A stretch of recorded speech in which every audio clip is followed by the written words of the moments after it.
नमस्कार, खबरें जारी न्यूज 24 पर मैं हूं आपके साथ मकसूद खान। लोकसभा में विपक्ष के नेता राहुल गांधी को आज भी सदन में अपनी बात रखने की इजाजत नहीं मिली। स्पीकर ओम बिरला की जगह आसन पर बैठी पीठासीन अधिकारी संध्या राय को बताया कि स्पीकर ओम बिरला ने उनसे यह वादा किया है कि वो बजट चर्चा से पहले कुछ मुद्दे उठा सकते हैं, लेकिन तभी सत्ता पक्ष ने नो का शोर मचा दिया और पीठासीन संध्या राय ने भी राहुल गांधी को रोक दिया। राहुल गांधी ने यह दावा किया कि स्पीकर ने उनसे जो वादा किया था वो तोड़ा जा रहा है, लेकिन सत्ता पक्ष ने ऐसे किसी भी वादे से इनकार कर दिया। सदन से बाहर निकले राहुल गांधी ने एक बार फिर से यह आरोप लगाया कि प्रधानमंत्री नरेंद्र मोदी जनरल नरवणे की खिताब को लेकर डरे हुए हैं। वो अमेरिका से हुई ट्रेड डील को लेकर भी विपक्ष का सामना करने से डर रहे हैं और इस डर को छिपाने के लिए ही कांग्रेस की महिला सांसदों पर अनाप शनाप आरोप लगाए जा रहे हैं। ये report.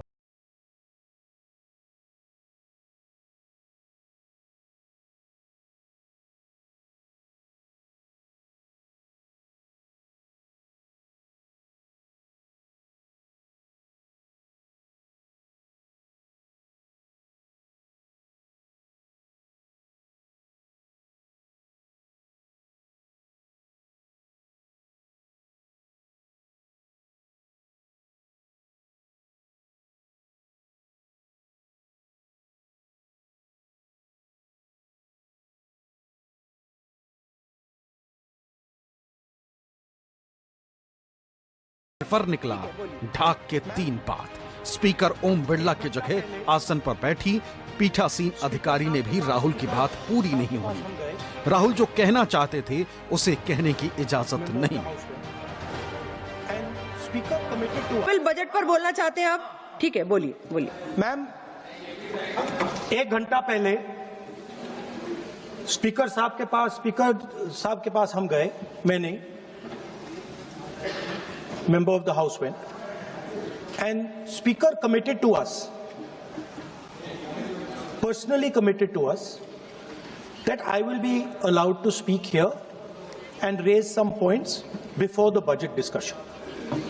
Now you are going back on your word, so I'd like to know, am I allowed to speak those points or not? No. Budget पर बोलना चाहते हैं आप? राहुल के सवाल पर स्पीकर महोदया बगले झांकने लगी। फिर सत्ता पक्ष ने नहीं का शोर मचाया और आसन ने भी सत्ता पक्ष के मंशा के मुताबिक राहुल गांधी को इजाजत देने से इनकार कर दिया। Speaker committed to know, am I allowed to speak those points or not? No.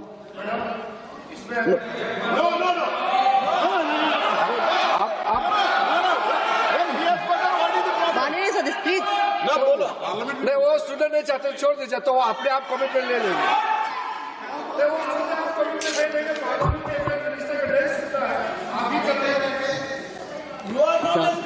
माननीय सदस्य, मेरे पास आपका कोई नोटिस नहीं आया है और मुझे नहीं मालूम कि आपका क्या विषय है। ये नोटिस आएगा किसी विषय पर, उसके बाद का निर्णय है। प्लीज आप लोग सभी बजट पर चर्चा करिए। अगर आपको बजट पर चर्चा।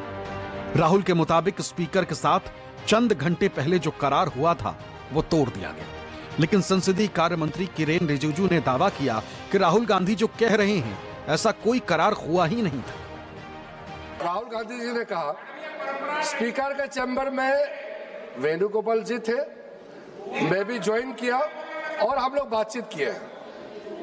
मैं इस चीज का पुष्टि करना चाहता हूं कि स्पीकर साहब ने पहल किया था कि अगर सब मान जाए तो सदन चलना चाहिए, और वेणुगोपाल जी की ओर से भी कहा गया है कि हम अपना लीडर ऑफ अपोजिशन से कुछ बुलवाना चाहते हैं, लेकिन उससे पहले हमने ये बात तय किया कि अगर क्या विषय में आप बात करेंगे, अगर स्पीकर के ऊपर एलिगेशन लगाएंगे तो स्पीकर का भी जवाब होगा।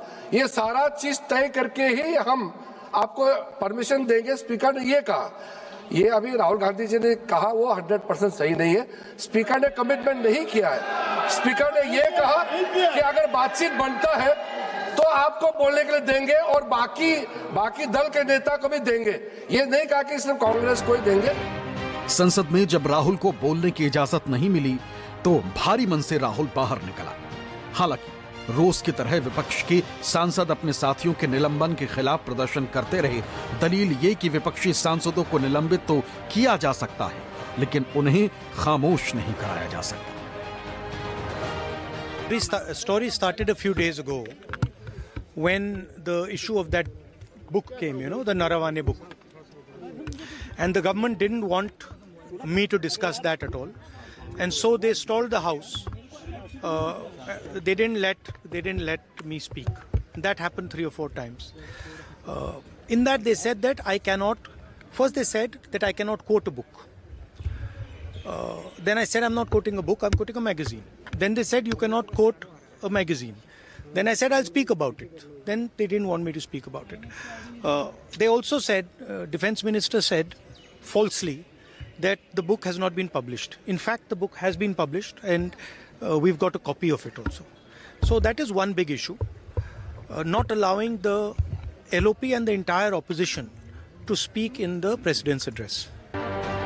राहुल गांधी ने सवाल दागा कि जिस संसद में विपक्ष का नेता 2 शब्द नहीं कह सकता, किसी किताब की एक पंक्ति का हवाला नहीं दे सकता, उसी सदन में सत्ता पक्ष का एक सांसद कई किताब कैसे लहरा सकता है? जो चाहे वो कैसे बोल सकता है? Second issue is one of their members spoke quoting books, multiple books, and spoke very vile stuff, and nothing was said. So we don't like the fact that they can say whatever they want, whenever they want, and the opposition cannot.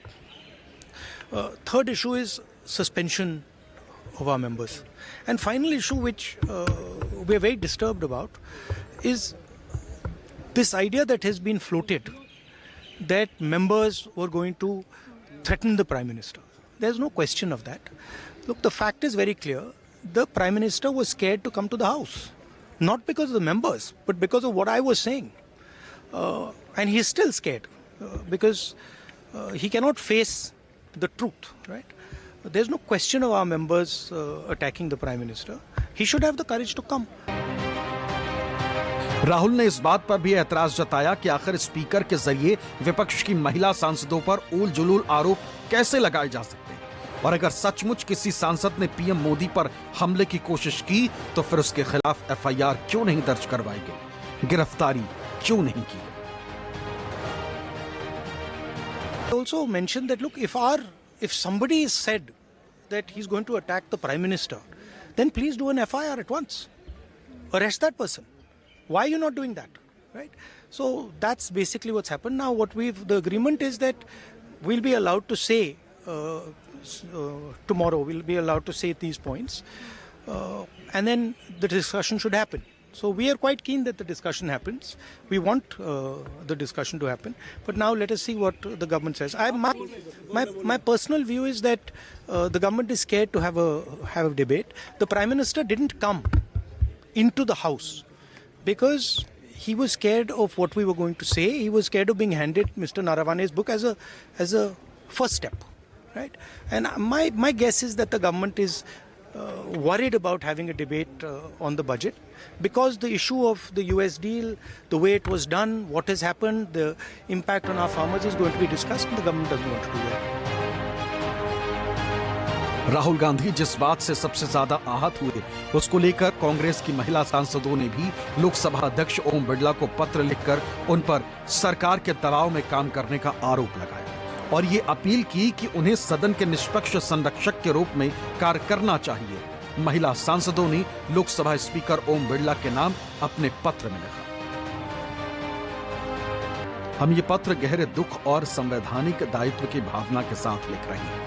यह अत्यंत दुर्भाग्यपूर्ण है कि आपको लोकसभा के माननीय अध्यक्ष और इस सदन के संवैधानिक संरक्षक के रूप में सत्तारूढ़ दल द्वारा विपक्ष की महिला सांसदों, विशेषकर कांग्रेस के सांसदों के विरुद्ध झूठे, निराधार और मानहानिकारक आरोप लगाने के लिए मजबूर किया गया।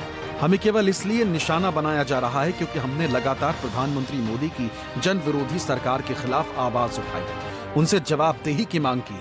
प्रधानमंत्री की अनुपस्थिति किसी भय के कारण नहीं थी, वो सिर्फ इस डर के कारण सदन में नहीं आए कि उनमें विपक्ष का सामना करने का साहस नहीं था। अध्यक्ष का पद एक संवैधानिक दायित्व वाला है जिसका उद्देश्य संसद की गरिमा बनाए रखना है। निष्पक्षता सुनिश्चित करना है और सभी सदस्यों के अधिकारों की रक्षा करना है, चाहे वो किसी भी दल से। राष्ट्रपति के अभिभाषण पर धन्यवाद प्रस्ताव पर चर्चा के दौरान स्थापित संसदीय परंपरा ये है कि पहले सत्ता पक्ष और फिर विपक्ष को बोलने का अवसर दिया जाता है, जिसके बाद प्रधानमंत्री उत्तर देते हैं। दूसरी ओर विपक्ष इंडिया गठबंधन के 8 सांसदों को सत्तारूढ़ दल के कहने पर निलंबित किया गया और एक भाजपा सांसद को पूर्व प्रधानमंत्रियों के बारे में अभद्र भाषा में बोलने की अनुमति दी गई। जब हम आपसे मिले तो हमने न्याय की मांग की और उन भाजपा सांसद के निलंबन की मांग की। आपने स्वयं स्वीकार किया कि एक गंभीर गलती हुई है और हमें शाम 4 बजे फिर आने को कहा। दोबारा मिलने पर आपने कहा कि आप सरकार की प्रतिक्रिया की प्रतीक्षा कर रहे हैं, जिससे ये संकेत मिलता है कि अब आप इन मामलों में निर्णय करता नहीं।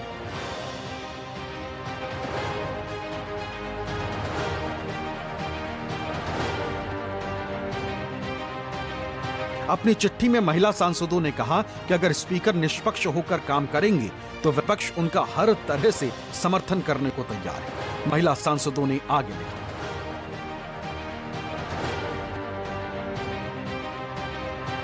हमारे विरोध पूरी तरह शांतिपूर्ण, लोकतांत्रिक और मर्यादित रहे। हम में से अधिकतर साधारण पृष्ठभूमि से आते हैं और कई पहली पीढ़ी के नेता। हमने दशकों तक जनता के बीच संघर्ष करते हुए, भेदभाव और बाधाओं का सामना करते हुए अपना स्थान बनाया है। हमारी ईमानदारी पर प्रश्न उठाना हर उस महिला का अपमान है जो साहस और गरिमा के साथ सार्वजनिक जीवन में अपनी जगह बनाती है। हम हिंसा और धमकी की राजनीति में विश्वास नहीं रखते। हम साहसी निर्वाचित महिला प्रतिनिधि जिन्हें डराकर चुप नहीं कराया जा सकता। हमें विश्वास है कि पारदर्शिता ही अध्यक्ष पद की गरिमा और इस सदन की विश्वसनीयता को फिर से स्थापित कर सकती है। हमें आपके पद और आपके प्रति पूर्ण सम्मान है, किंतु ये स्पष्ट है कि आप पर सत्तारूढ़ दल का लगातार दबाव है।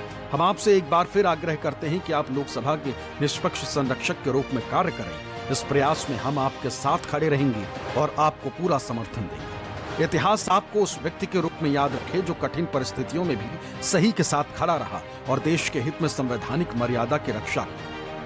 आपको ऐसे व्यक्ति के रूप में याद ना किया जाए जो उन लोगों के दबाव में झुक गया जिन्होंने लोकतंत्र की आत्मा को नुकसान पहुंचाने में कोई कसर नहीं छोड़ी।